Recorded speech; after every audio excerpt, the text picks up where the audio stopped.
Good morning students. 12th सिलेबसमधला most important topic आहे accounts of not for profit concern. तुमच्या बोर्डाच्या question पेपरमध्ये 6 नंबरला या टॉपिकवर क्वेश्चन विचारला जाईल. 12 मार्क्सचा वेटेज असलेला कंपल्सरी टॉपिक आहे. मला एका स्टुडंटने विचारलं होतं ओव्हरऑल 12th सिलेबसमधला मोस्ट चॅलेंजिंग टॉपिक कुठला, तर तो आहे not for profit concern. Okay, आज आपण इंट्रोडक्शन करून घेणार आहोत. दोन प्रकारचे बिझनेसेस असतात, trading business and non trading business. Trading बिझनेसलाच प्रॉफिट मेकिंग ऑर्गनायझेशन म्हटलं जातं आणि नॉन ट्रेडिंग बिझनेसला नॉट फॉर प्रॉफिट ऑर्गनायझेशन म्हटलं जातं. ट्रेडिंग बिझनेसमध्ये सोल ट्रेडर जे आपण 11ला पाहिले आहेत, पार्टनरशिप फर्म जे आपण आता 12ला शिकणार आहोत, cooperative and public limited company.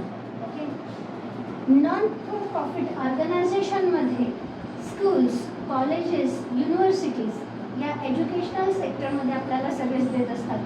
Sports club, various trust, charitable hospitals, libraries, religious concern ज्यामध्ये टेम्पल्स, मस्क्यूज, गुरुद्वाराज, चर्चेस या ऑर्गनायझेशन पाहायला मिळतात. प्रॉफिट मेकिंग ऑर्गनायझेशनचा मेन मोटिव्ह आहे to earn profit and not for profit ऑर्गनायझेशनचा मेन मोटिव्ह आहे render various type of services to society and not to earn profit. ज्या ठिकाणी सोल ट्रेडर्स, पार्टनरशिप फर्म या ज्या ऑर्गनायझेशन आहेत त्यांचा मेन मोटिव्ह आहे प्रॉफिट अर्न करणे आणि त्यांच्या ओनरला, त्यांच्या पार्टनर्सला किंवा शेअर होल्डर्सला प्रॉफिट डिस्ट्रीब्यूट करणे. इथे कुठेही डिव्हिडंड डिस्ट्रीब्युशन ही कन्सेप्ट नाही.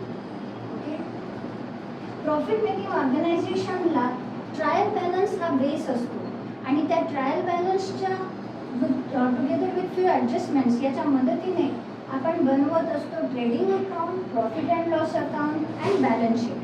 ट्रेडिंग अकाउंटचा रिझल्ट मिळतो ग्रॉस प्रॉफिट जो की आपण P&Lला घेऊन जात होतो आणि P&Lचा रिझल्ट मिळतो नेट प्रॉफिट जो की आपण बॅलन्स शीटला नेतो. ॲसेटला प्लेस केला, लायबिलिटीला प्लेस केला आणि बॅलन्स शीट टॅली केलं. ओके, तर NPO म्हणजेच नॉट फॉर प्रॉफिट ऑर्गनायझेशन कोणते बुक्स ऑफ अकाउंट्स मेंटेन करतात तेच आपल्याला पाहिजे आहे या टॉपिकमध्ये. तर NPOला बेस असतो receipt and payment account together with few adjustments. या रिसिप्ट अँड पेमेंट अकाउंटच्या मदतीने स्टुडंटने income and expenditure account prepare करायचं आहे आणि बॅलन्स शीट प्रिपेअर करायचं आहे. तर चला ओळख करून घेऊ रिसिप्ट अँड पेमेंट अकाउंटची.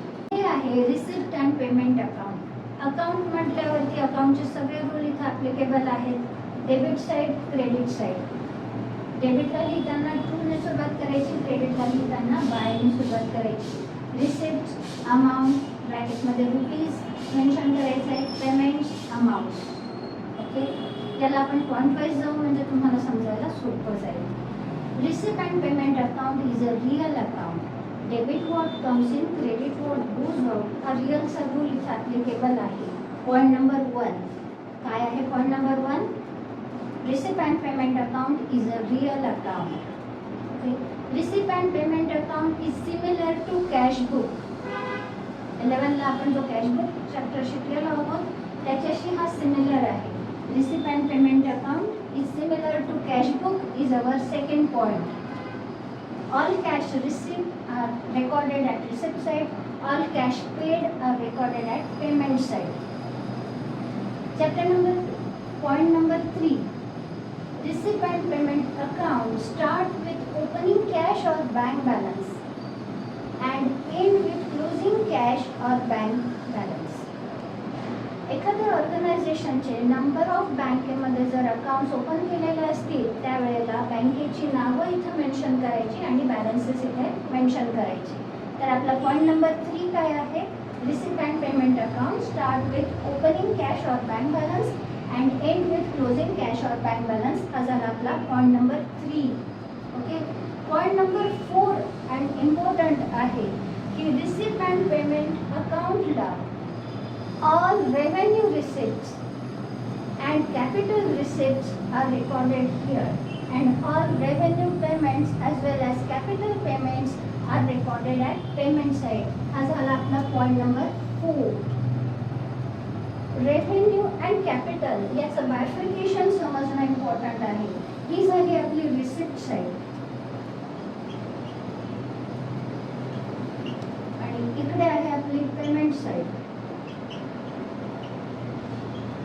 याचं आपण बायफिकेशन समजणं खूप इम्पॉर्टंट आहे बिकॉज त्याला योग्य त्या ठिकाणी आपल्याला पुढे प्लेस करायचं आहे.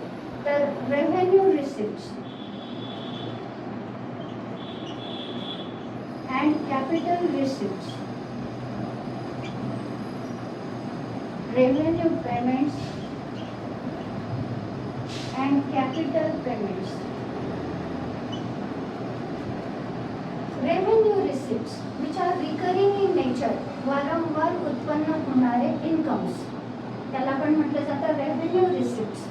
नॉट फॉर प्रॉफिट ऑर्गनायझेशनच्या अँगलने subscription, entrance fee, admission fee, these are revenue receipt. Interest received on investment हे पण रेव्हेन्यू रिसिप्टचं एक्झाम्पल आहे.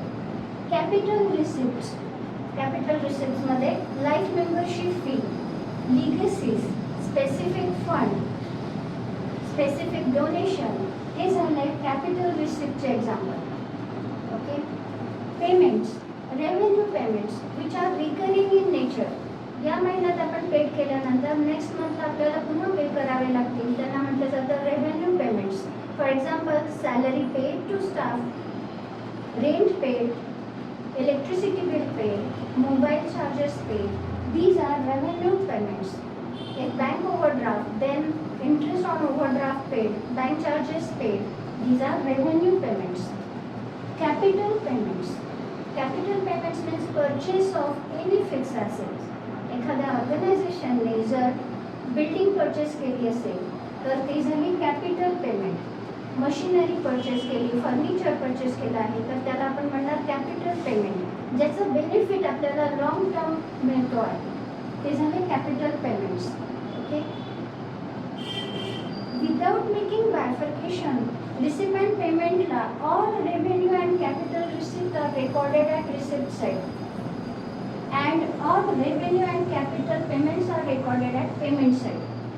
मग मी इथे हे बायफर्केशन का दाखवलं तर ते तुम्हाला पुढे जाऊन लक्षात येईल. तर आपला पॉईंट नंबर 4 काय, तर all revenue and capital receipts and payments are recorded at receipt and payment account. Okay. Point number 5, point number 5 आपला आहे इम्पॉर्टंट पॉईंट. ऑल 3 years figures are recorded here. Previous year, current year and next year. All 3 years figures are recorded here. Okay. Point number 5. All 3 years figures are recorded here. Previous year figure, current year figure and next year figure. कसं? If receipt एखाद्या आपल्या मेंबरचे previous इयरचं subscription payable आहे आणि त्याने ते current इयरला पे केलं तर प्रिव्हियस इयरचं सबस्क्रिप्शन आपण आत्ता करंट इयरला रिसीव करीत आहोत म्हणून ते रिसिप्ट साईडला रेकॉर्ड होणार. काहीच आपल्या मेंबर्सचं सबस्क्रिप्शन म्हणजे वर्गणी आपण करंट इयरला रिसीव करत आहोत तर ते देखील रिसिप्ट साईडला रेकॉर्ड होणार. बरं, काही मेंबर्स असे असतात की जे नेक्स्ट इयरचं सबस्क्रिप्शन इन ॲडव्हान्स देतात, पे करतात. जसे की आत्ता आपण 2026मध्ये आहोत, 2027चं सबस्क्रिप्शन एखाद्या मेंबरने इन ॲडव्हान्स आपल्याला दिलं तर ते देखील रिसिप्ट साईडला रेकॉर्ड केलं जाईल. In short, actual cash receipt मग ती प्रिव्हियस इयरची असेल, करंट इयरची असेल किंवा नेक्स्ट इयरचं इन्कम असेल ते रिसिप्ट साईडला रेकॉर्ड होणार. सेम एक्सपेंडिचरसाठी आहे, पेमेंटसाठी आहे. प्रिव्हियस इयरचे काही पेमेंट ड्यू असतील आणि आपण आत्ता ते पे केले, 2026मध्ये पे केले तर ते पेमेंट साईडला रेकॉर्ड होणार. करंट इयरचे पेमेंट्स आत्ता आपण पे केले ते देखील रेकॉर्ड होणार आणि नेक्स्ट इयरचे इन ॲडव्हान्स पे केले तर ते देखील पेमेंटला रेकॉर्ड होणार. In short, all 3 years figures are recorded here. हा झाला आपला point number 5. Got it? And last but not list, point number 6. Non-monetary transactions are not recorded in receipt and payment account. For example, depreciation, bad debts, amount receivable, payable, These are non-monetary transactions. त्यांना receipt and payment मध्ये जागा नाही. Only and only monetary transaction, actual cash received and actual cash paid are recorded in receipt and payment account. In short, आपण हे 6 points एकदा revise करून घेऊ. Point number 1, receipt and payment account is a real account. Point number 2, receipt and payment account is similar to cash book. Okay, actual cash received recorded at receipt side, actual cash paid recorded at payment side. Point number 3, receipt and payment account start with opening cash and bank balance and close with closing cash and bank balance. आतापर्यंत झाले तुमचे point number 3. Point number 4, all revenue and capital receipts are recorded here and all revenue and capital payments are recorded here. Point number 5, all 3 years figures are recorded at receipt and payment account. Previous year, current year and next year figures are recorded at receipt and payment account. And last point number 6, non-monetary transactions not recorded in receipt and payment account, such as depreciation, bad debts, amount receivable and amount payable. Okay.